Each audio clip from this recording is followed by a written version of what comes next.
Okay, let's talk about texel density.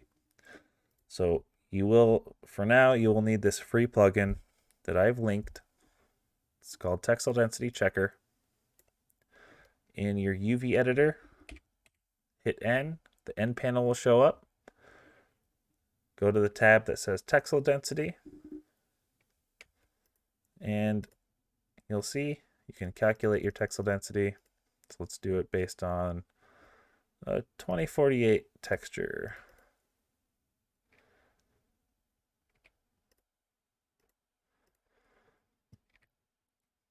Maybe let's just set our texel density to 10.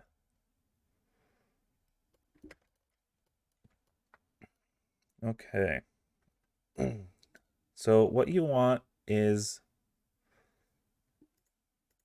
you want each of your islands to be pretty much the same. So I'm just going to Smart UV project to be quick here. Calculate it. Set that. And then in